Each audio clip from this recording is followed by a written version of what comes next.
Hello everybody, আশা করি তোমরা সবাই খুব ভালো আছো। আমি পার্থপ্রতিম সরকার এবং তোমরা এখন রয়েছো কনফিডেন্ট ইংলিশ উইথ পার্থ স্যারের টিউটোরিয়ালে। এই টিউটোরিয়াল ভিডিওটা যারা WBSSC সেকেন্ড SLSTর ইংলিশ 11-12-এর জন্য বসতে যাচ্ছ তাদের জন্য, যেখানে আমি করাবো স্পেন্সারের Amoretti sonnet number 75 one day I wrote her name upon the strand, সেই সনেটটি। আমি এর আগের টিউটোরিয়ালে স্পেন্সারের অ্যামোরেটটি সম্পর্কে কিছু ইনফরমেশান তোমাদেরকে দিয়েছি এবং সেই টিউটোরিয়াল ভিডিওতে আমি সনেট কাকে বলে এবং সনেটের বিভিন্ন যে ভাগ, অর্থাৎ পেট্রার্কান সনেট, শেক্সপিয়ারিয়ান সনেট এবং স্পেন্সারিয়ান সনেটের যে পার্থক্য সেগুলোকে আমি তোমাদের সঙ্গে শেয়ার করেছি। আমরা অলরেডি জেনে নিয়েছি যে সনেট কাকে বলে। Sonnet is a 14-line poem written in iambic pentameter with a particular rhyme scheme. Usually the poet expresses a particular emotion through his sonnet. এবং আমরা অলরেডি জেনেছি যে 13শ শতকে ইটালিতে এই সনেট ফর্মের জন্ম হয় এবং ইটালির এক বিখ্যাত কবি পেট্রার্কের হাত ধরে এই সনেট সমগ্র বিশ্বে প্রভূত জনপ্রিয়তা অর্জন করে। আমরা এটাও জেনেছি এই সনেট ফর্ম ইংল্যান্ডেও জনপ্রিয়তা অর্জন করে, কিন্তু ইংল্যান্ডে পেট্রার্কান সনেট প্যাটার্নটা অতটা জনপ্রিয়তা পায়নি। তার বদলে ইংল্যান্ডের বিখ্যাত সাহিত্যিক এবং কবি শেক্সপিয়ার তিনি একটা নতুন সনেট ফর্মের জন্ম দেন, যাকে আমরা বলি শেক্সপিয়ারিয়ান সনেট। এই পেট্রার্কান এবং শেক্সপিয়ারিয়ান সনেটের পাশাপাশি আমরা দেখছি ইংল্যান্ডের বিখ্যাত সাহিত্যিক কবি এডমন্ড স্পেন্সার তিনি একটা অন্যরকম সনেট ফর্মে জন্ম দিচ্ছেন, যাকে আমরা বলছি স্পেন্সারিয়ান সনেট, যেটা অনেকটাই শেক্সপিয়ারিয়ান সনেটের মতো, কিন্তু শেক্সপিয়ারিয়ান সনেটের যে কোয়াট্রেনগুলো, যেগুলো 4 লাইন যে স্ট্যান্জার কোয়াট্রেন, সেই কোয়াট্রেনের মধ্যে কোনো পারস্পরিক লিঙ্ক থাকে না, কিন্তু স্পেন্সারের সনেটের মধ্যে এই কোয়াট্রেনগুলোর মধ্যে আমরা একটা পারস্পরিক লিঙ্ক দেখতে পাই। জন্য স্পেন্সারিয়ান সনেটকে অনেকে বলে লিঙ্কিং সনেট। এবং এই ফর্মটা, এই সনেটের এই প্যাটার্নটা, অর্থাৎ যে প্যাটার্নটা স্পেন্সার লিখতেন, সেটা স্কটল্যান্ডে অত্যন্ত জনপ্রিয়তা লাভ করে। সেই জন্য অনেকে স্পেন্সারিয়ান সনেটসকে স্কটল্যান্ডিয়ান সনেটও বলেন। এর আগের দিন আমরা অলরেডি আলোচনা করছিলাম যে স্পেন্সার বিখ্যাত তার সনেটের জন্য না, তার যে এপিক ফেয়ারি কুইনি, যেটা তিনি রানী এলিজাবেথ ওয়ানের উপরে লিখেছিলেন, মানে কুইন এলিজাবেথ ওয়ানের উপর লিখেছিলেন, সেই ফেয়ারি কুইনির জন্য তিনি বিখ্যাত। স্যার সারা জীবনে একাধিক কবিতা লেখার সঙ্গে সঙ্গে 89টি সনেটের একটি সিরিজ তিনি প্রকাশ করেন, যেটা তিনি নাম দেন অ্যামোরেটটি, অর্থাৎ লিটিল লাভস অথবা লিটিল কিউপিডস। এবং সেই সনেটগুলি তিনি তার তৎকালীন প্রেয়সী এবং পরবর্তীকালে তার স্ত্রী সেই এলিজাবেথ বয়েলের উদ্দেশ্যে তিনি সেগুলোকে সমর্পণ করেন। এবং আমরা দেখছি যে 1595 খ্রিস্টাব্দে অ্যামোরেটটি সনেট সিরিজটি প্রকাশিত হচ্ছে। এই সমস্ত ইনফরমেশান আমরা অলরেডি পেয়ে গেছি। তা আজকে আমরা যে সনেটটি পড়তে যাচ্ছি, one day I wrote her name upon the strand, এটা এই অ্যামোরেটটি সিরিজের সনেট নাম্বার 75। অ্যামোরেটটি এই লাভ সিরিজে আমরা দেখতে পাই এডমন্ড স্পেন্সার তার তৎকালীন প্রেমিকা এলিজাবেথ বয়েলকে তিনি চিরস্থায়ী করার একটা আপ্রাণ চেষ্টা করেছেন। এই মর্টাল ওয়ার্ল্ডে, যেখানে সব কিছুই ক্ষণস্থায়ী বা ট্রানজিটরি, তিনি তার প্রেমিকা এবং তাদের প্রেমকে চিরস্থায়ী করার একটা চেষ্টা করেছেন। এবং তার নিজের লেখনীর উপরে তার অত্যন্ত গর্ব বা অহংকার ছিল। তিনি এটা দাবি করতেন যে he has the power, he has the capacity, he has the capability two immortalise A mortal thing through his poet. এবং স্পেন্সার যে দাবিটা করছেন সেটা তিনি তার সনেট নাম্বার 75-এ অত্যন্ত সুন্দরভাবে প্রকাশ করেন। চলো এবার আমরা সনেটটাকে পড়ি। One day I wrote her name upon the strand. One day মানে একদিন, আই রোট হার নেম আমি তার নাম লিখলাম, আপন দ্য স্ট্র্যান্ড। স্ট্র্যান্ড হচ্ছে সিশোর বা সমুদ্র সৈকত। একদিন আমি তার নাম সমুদ্র সৈকতে, অর্থাৎ সমুদ্র সৈকতের উপরে যে বালি পড়ে থাকে তার উপরে তার নাম লিখলাম। এটা একটা নির্দিষ্ট কোনো একটা দিনের ঘটনা, যেদিন এডমন্ড স্পেন্সার তার প্রেমিকা এলিজাবেথ বয়েলের সঙ্গে মানে তাদের কোর্টশিপের সময়, যে সময় তাদের মধ্যে প্রেম চলছিল, সেই সময় এলিজাবেথ বয়েলের সঙ্গে স্পেন্সার কোনো একটি সমুদ্র তীরে গেছেন এবং সমুদ্রের তীরেতে প্রচুর বালি পড়ে থাকে। সেই বালির উপরে প্রেমিক প্রেমিকারা যা করে, স্পেন্সারও সেই একই ঘটনাই ঘটাচ্ছেন। তিনি তার প্রেমিকার নামটাকে বারবার দেখছি আমরা বালির উপরে লিখছেন। সমুদ্রের তীরে বা সমুদ্র সৈকতে যে বালি পড়ে থাকে, এডমন্ড স্পেন্সার তার প্রেমিকা এলিজাবেথ বয়েলের নাম বারবার সেই বালির উপরে লিখছেন। But came the waves and washed it away. কিন্তু সমুদ্রের ঢেউ এলো এবং আমার সমস্ত প্রচেষ্টাকে ব্যর্থ করে দিল। আমি যে নামটা সমুদ্র তীরের বালির উপরে লিখেছিলাম আমার প্রেমিকার, সমুদ্রের ঢেউ এসে সেই নামটাকে মুছে দিল। Again I রোট it with a second hand. Again এই টার্মটাকে দেখবে AGAYNE। এগেন এটা হচ্ছে ওল্ড ইংলিশ, যেটা বর্তমানে এগেন AGIN মানে আবার, তারই ওল্ড যে ভার্সন সেখানে এগেনের জায়গায় ব্যবহৃত হতো এগেইন, AGAYNE। তা স্পেন্সার বলছেন আমি আবার তার নাম বালির উপরে লিখলাম। প্রথমে আমি বালির উপরে তার নাম লিখেছিলাম, সমুদ্রের ঢেউ এসে সেটাকে মুছে দিয়েছে, কিন্তু আমি হার মানতে রাজি নই এবং আমি আমার প্রেমকে যেহেতু স্বর্ণাক্ষরে প্রতিষ্ঠিত করতে চাই, একবার আমি পরাস্ত হয়েছি, আমি আবার বালির উপরে তার নাম অর্থাৎ এলিজাবেথ বয়েলের নাম লিখলাম। Again I রোট it with a second hand. Second hand means second time. Second hand মানে সেই একই হাত দিয়ে আমি দ্বিতীয়বার লিখলাম বা সেকেন্ড টাইম লিখলাম। Came the tide and made my pains his prey. কিন্তু আবার ঢেউ এলো এবং আমার সমস্ত পরিশ্রমকে তার শিকার করলো। আবার ঢেউ এলো, আমি যখন সেকেন্ড টাইম এলিজাবেথ বয়েলের নাম সেই বালির উপরে লিখলাম, আবার ঢেউ এলো এবং আমি যে এতক্ষণ কষ্ট করে দ্বিতীয়বার তার নামটা বালির উপরে লিখলাম, আমার সেই কষ্টটাকে সমুদ্রের ঢেউ তার শিকার বানালো। অর্থাৎ আমি যে কষ্ট করে এলিজাবেথ বয়েলের নাম সমুদ্র তটেতে লিখলাম, সমুদ্রের ঢেউ এসে সেটাকে আবার মুছে দিল, আমার কষ্টটাকে সে তার শিকার করলো। পেইনস বানানটা দেখো, PAYNES, এটাও ওল্ড ইংলিশ। PAYNES সেটা হচ্ছে বর্তমানের পেন, PAIN, পেন বা যন্ত্রণা, সেটারই ওল্ড ইংলিশ হচ্ছে PAYNES। এই প্রথম পংক্তিতে আমরা খুব সুন্দরভাবে দেখতে পাচ্ছি যে স্পেন্সার তার লেডি লাভ অর্থাৎ বিলাভেডের নামকে এই মর্টাল ওয়ার্ল্ডেতে ইমমর্টাল করার চেষ্টা করছেন। তিনি সমুদ্র তটে যে বালি পড়ে রয়েছে তার উপরে তার প্রেমিকার নামটাকে লিখছেন এবং আমরা দেখছি সমুদ্রের ঢেউ বা সমুদ্রের জল এসে বারবার করে তার সেই প্রচেষ্টাকে ধ্বংস করে দিচ্ছে। এখানে স্পেন্সার খুব সুন্দরভাবে দুটো সিম্বলকে ইউজ করছেন। The wave of sea is nothing but the wave of time. সমুদ্রের ঢেউ আর কিছুই না, এ যেন সময়ের ঢেউ, এবং সময়ের ঢেউ অর্থাৎ সময় সবথেকে বলবান, সে বারবার মানুষের সমস্ত প্রচেষ্টাকে ধ্বংস করে দেয়। মানুষ যতবারই ইমমর্টাল হওয়ার চেষ্টা করে, আমরা দেখি সময় বারবার তার সেই ইমমর্টালিটিতে আঘাত হানে, মর্টাল মানুষকে তার নশ্বরতা বা তার মর্টালিটির কথা মনে করিয়ে দেয়। আর একটা সিম্বল স্পেন্সার ইউজ করছেন, সেটা হচ্ছে এই যে বালি, স্ট্র্যান্ড, যে এই যে I wrote her name upon the strand, strand মানে হচ্ছে সমুদ্র তট বা বালু তট। This sand represents the temporariness or the transitoriness of human life and human existence in this mortal world. Okay, দেখো এখানে যে রাইম স্কিমটা ইউজ করা হয়েছে, AB, স্ট্র্যান্ড হচ্ছে A, অ্যাওয়ে হচ্ছে B, হ্যান্ড হচ্ছে A এবং প্রে হচ্ছে B। তাহলে AB, এরপরে যে সেকেন্ড কোয়াড্রেন্ট শুরু হচ্ছে সেখানে আমরা যে রাইম স্কিমটা দেখবো সেটা দেখবো BC। চলো এরপরে সেকেন্ড স্ট্যাঞ্জাটা দেখি। Vain man said she that dust in vain assay a mortal thing so to immortalize. Spenser বলছেন যে আমার সঙ্গে আমার প্রেমিকাও ছিল এবং আমার এই মর্টাল ওয়ার্ল্ডে, এই পার্থিব পৃথিবীতে তার নামকে ইমমর্টাল করার এই উদগ্র বাসনা দেখে সে যেন আমাকে একটুখানি বিদ্রুপী করলো এবং আমাকে বলল ভেইন ম্যান। ভেইন ম্যান মানে হচ্ছে প্রাউড ম্যান বা vainglorious man. Vain man, এই যে VAYNE, এই ভেইন VAYNE, এই ভেইন কথাটার অর্থ হলো প্রাউড বা ভেন গ্লোরিয়াস। VAYNE, ভেইন হচ্ছে প্রাউড ম্যান অথবা vainglorious man, vainglorious বা গর্বিত মানুষ।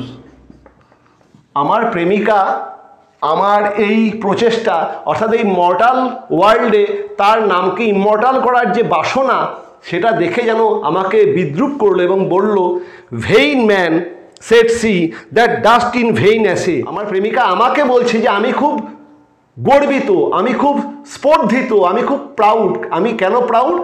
যে আমি এই মর্টাল পৃথিবীতে এই নশ্বর পৃথিবীতে তার নামকে ইমমর্টাল করার চেষ্টা করছি, যেটা কখনোই সম্ভব না। কিন্তু আমি আমার সেই স্পর্ধা দেখিয়ে পৃথিবীর যে কাঁটা সেটাকে ঘোরাবার চেষ্টা করছি। আমি একটা মর্টাল থিং, আমার প্রেমিকা বা আমি নিজেও, আমরা মর্টাল, আমাদের সেই মর্টাল নামগুলোকে ইমমর্টাল করার চেষ্টা করছি। যা দেখে আমার প্রেমিকা বিদ্রুপের স্বরে বলল, vain man, proud man, said she. এই SAYD সেড, এটাও সেই ওল্ড ইংলিশ, মানে SAID সেডের archaic form. That dust in vain assay, যে ভেইন, VAINE, ভেইন, এটা হচ্ছে ভেন, মানে ফ্রুটলেস। VAINE, ভেইন হচ্ছে ফ্রুটলেস। আমার প্রেমিকা আমাকে বলল যে হে গর্বিত মানুষ, that dust in vain assay. Assay, ASSAY, এই অ্যাসে কথাটার অর্থ হলো ASSAY, অ্যাসে হচ্ছে এফোর্ট, EFFORT। আমার প্রেমিকা আমাকে বললো তোমার এই প্রচেষ্টাটা ভেন মানে ফ্রুটলেস। তুমি যতই চেষ্টা করো তুমি এই মর্টাল ওয়ার্ল্ডে আমার নামকে ইমমর্টাল করতে পারবে না। মর্টাল থিং সো টু ইমমর্টালাইজ, একটা নশ্বর জিনিস যে কিছুদিনের মধ্যেই ধ্বংস হয়ে যাবে, তাকে ইমমর্টাল করা এই মর্টাল ওয়ার্ল্ডে সম্ভব নয়। For I myself shall like to this decay, আমিও একদিন না একদিন ধ্বংস হয়ে যাব, আমিও একদিন না একদিন শেষ হয়ে যাব। আই মাইসেলফ, ACLV, সেলফ হচ্ছে ACLF, সেলফ, মাইসেলফ, সেই সেলফেরই আর্কেইক ফর্ম। তা কবির যে প্রেমিকা সে কি বলছে, for I myself shall like to this decay, আমিও একদিন না একদিন ধ্বংস হয়ে যাব, ডিকে বা ক্ষয়প্রাপ্ত হব। And eke my name be wiped out likewise, এবং আমার নামটাও একদিন পৃথিবীর বুক থেকে নিশ্চিহ্ন হয়ে যাবে। EEK, এক, EEK।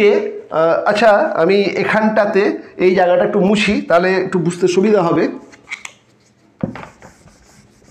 এটা গতকালকের যে ইনফরমেশানগুলো লেখা ছিল সেটাই লেখা আছে। এই EEK, এক, EEK, এক হচ্ছে একটা ইন্টারজেকশন,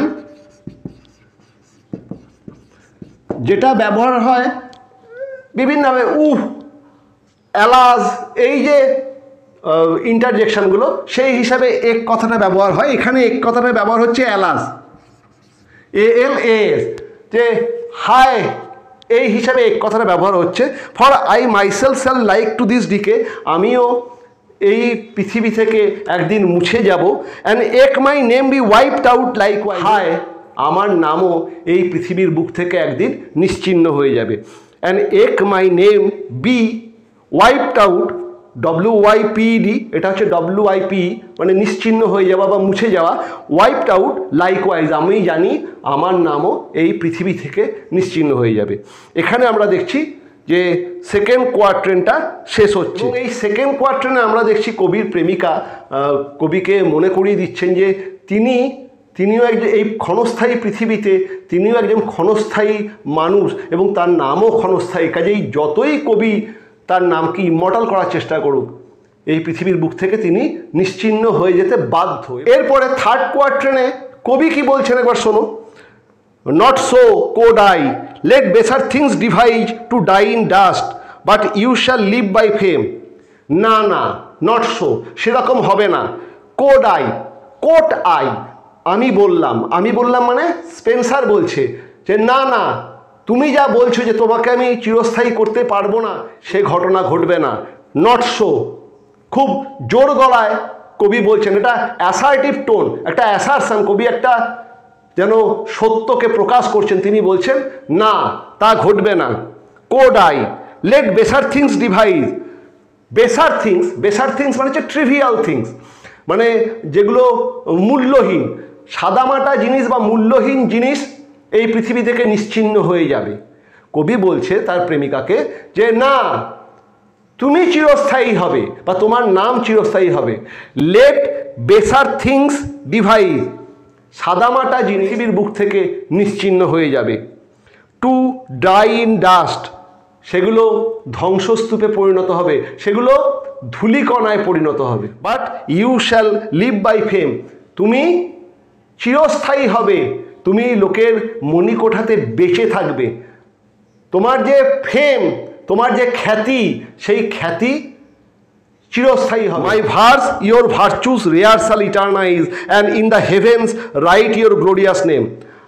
মাই ভার্স, আমার কবিতা, ভার্স হচ্ছে পোয়েম, মাই ভার্স যে কবিতাটা আমি এখন লিখছি, এই যে সনেট নাম্বার 75, এই কবিতা মাই ভার্স ইয়োর ভার্চুস রিহার্সাল ইটারনাইজ, তোমার যে সমস্ত অসাধারণ গুণাবলী রয়েছে সেই সমস্ত গুণাবলীকে চিরস্থায়ী করে দেবে।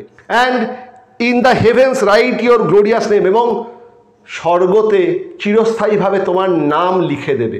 স্বর্গতে মানে এই পৃথিবীর যে হিস্ট্রি, পৃথিবীর যে ইতিহাস, মানব সভ্যতার যে ইতিহাস, সেই ইতিহাসটা, মানুষ মরে যায় কিন্তু সভ্যতা বেঁচে থাকে, এটা একটা কন্টিনিউয়াস প্রসেস। এবং আমার কবিতা মানব ইতিহাসেতে তোমার নামকে চিরস্থায়ী করে রেখে যাবে।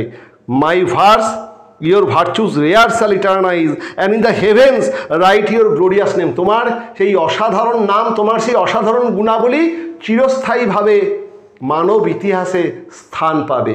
কাজেই এই থার্ড কোয়ার্টারে আমরা দেখছি Spenser is very much confident about his poetic capabilities and he told his lady love that his verse has the capacity to eternize her name in this mortal world.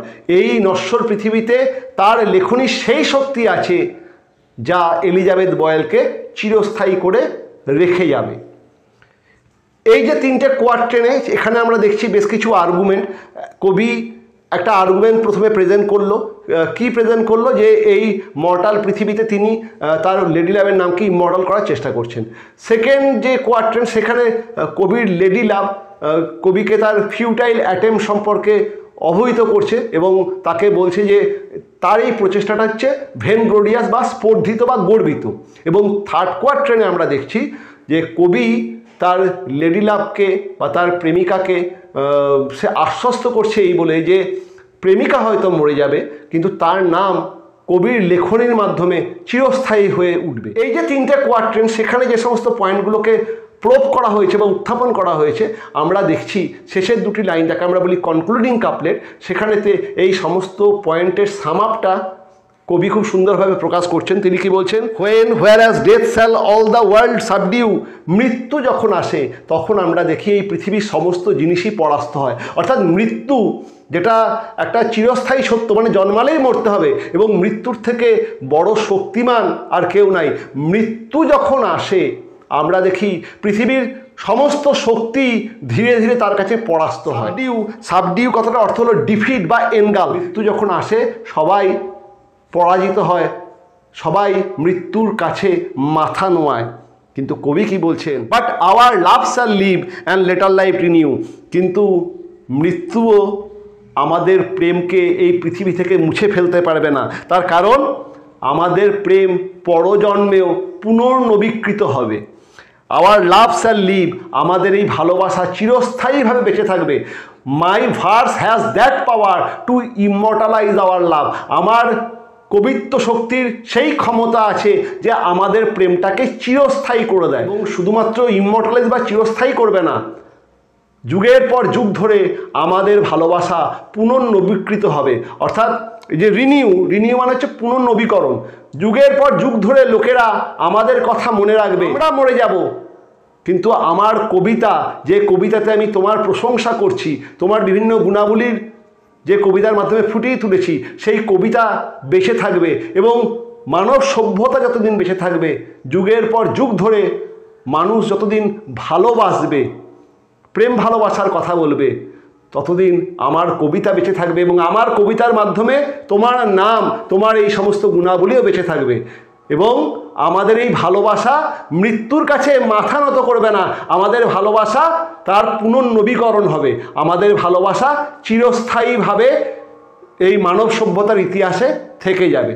অসাধারণভাবে আমরা দেখছি এডমন্ড স্পেন্সার এখানে কবিতাটাকে শেষ করছে। So the sonnet one day I wrote her name upon the strand presents the poet's effort to preserve his love in this mortal world. He makes futile attempts to write the name of her lover in the sandy sea beach, but his labor proves vain before the devouring power of the sea.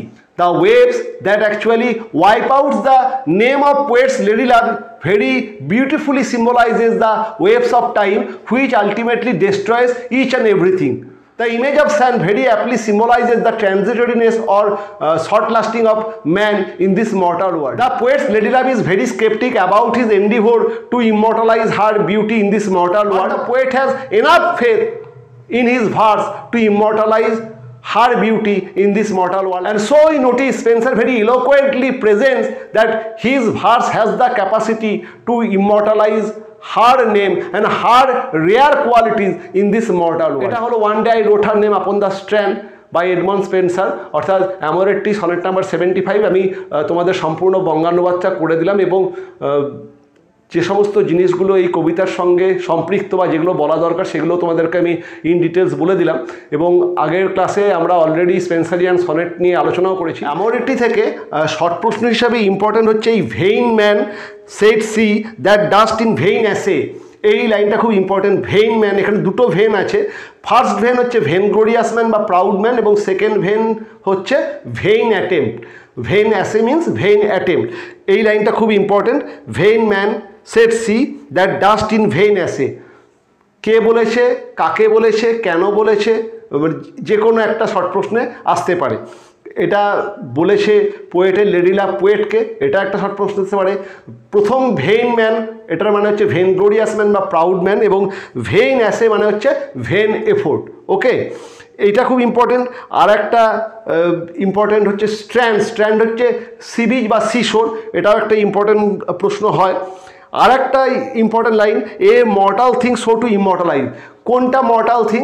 Mortal thing হচ্ছে the name of his ladylove, the name of poet's ladylove, এটা হচ্ছে mortal thing. Actually the very existence of Elizabeth Boyle is a mortal thing. Spenser tried his best to immortalize her beloved's name in this mortal world. কাজে মর্টালটা কী এবং immortal কী করতে চেয়েছে, এই Elizabeth বয়েলের নামকে immortalise করতে চেয়েছে কবি এডমন্ড স্পেন্সার। আর একটা একটা আমরা আগেই বললাম যে ইন্টারজেকশন, অ্যালাস বা হাই এই রূপে ব্যবহার হচ্ছে এখানে এক কথাটা, ডবল ই কে, এটা একটুখানি খেয়াল রেখো। আর বেসার থিংস, বেসার মানে হচ্ছে ট্রিভিয়াল থিংস, মাইনর থিংস বা মিনিয়াল থিংস, যেগুলোর খুব একটা গুরুত্ব নেই সেই রকম জিনিস, কিন্তু কবির কাছে তার প্রেম সেটা অত্যন্ত গুরুত্বপূর্ণ, এটাও এখানে বলা হচ্ছে। আর শর্ট প্রশ্ন আসতে পারে, my verse your virtues rares are eternize. My verse, এখানে কার ভার্সের কথা বলা হচ্ছে? এখানে পোয়েট এডমন্ড স্পেন্সারের ভার্সের কথা বলা হচ্ছে। এবং স্পেন্সারের ভার্স কি করতে পারে? স্পেন্সারের ভার্স তার বিলাভেডকে ইটারনাইজ বা চিরস্থায়ী বা অমরত্ব দান করতে পারে।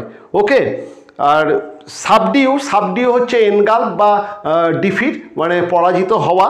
আর our love shall live and later life renew, এই কথাটার অর্থ হলো পুনর্নবীকরণ, যে আমাদের ভালোবাসা এটা থাকবে এবং যুগের পর যুগ ধরে এই ভালোবাসাটার পুনর্নবীকরণ। So our love will continue for ever, আমাদের ভালোবাসা চিরস্থায়ী হয়ে যাবে। অর্থাৎ আমার লেখনীর মাধ্যমে আমাদের ভালোবাসা চিরকালীন বা চিরন্তন হয়ে উঠবে। এই অ্যাসারশনটা, এই দৃপ্ত কণ্ঠে এই ঘোষণাটা আমরা দেখছি কবি এডমন্ড স্পেন্সার করছেন। ওকে, এটা হলো অ্যামোরেটটি 75 one day I wrote her name upon the strand. ঠিক আছে, আজকে এই ক্লাসটা এখানেই শেষ হচ্ছে। নেক্সট ক্লাসে আমি তোমাদেরকে ফ্রম অ্যাস্ট্রোফেল অ্যান্ড স্টেলা মানে সিডনির সনেট নাম্বার 1 সেটা পড়িয়ে দেব। কেমন লাগলো ক্লাসটা জানাবে, মানে তোমাদের ভালো লাগলো কিনা, তোমাদের কাজে আসছে কিনা অবশ্যই জানিও। বা তোমাদের অন্য কিছু সাজেশান যদি থাকে, যে অন্য কিছুভাবে পড়ানোরও যদি কোনো সাজেশান থাকে তাহলেও জানিও। আসলে আমারও দীর্ঘদিন অনভ্যাস হয়ে গেছে, তবে দু একদিন আবার ক্লাস করলেই আবার সব কিছু ঠিক হয়ে যাবে। কিন্তু ক্লাসটা কেমন লাগলো অবশ্যই জানিও। ওকে, আর যারা যারা এখনও confident English with Partha sir এই এডুকেশনাল চ্যানেলটাকে সাবস্ক্রাইব করোনি, করে নিও, তোমাদের কাজেই লাগবে।